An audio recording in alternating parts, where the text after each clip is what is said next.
হাসি চোখে মুখ দিয়ে আমার নেতা অতুল বড়া অল্প পরিমাণ কথা কথা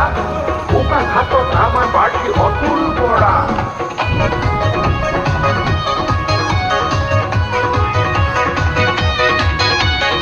ওকা ঘাততে এবার ঠিক হব অতুল বড়া আকৌ এবাৰ জিকিব সকলোতে বিজয়ৰ নিশান উৰিব ৰাইজৰ মুখলৈ আহি আহিব দিশে দিশে চৌদিশে প্ৰগতি হব উন্নয়নৰ বতাহ বলিব দিশে দিশে চৌদিশে প্ৰগতি হব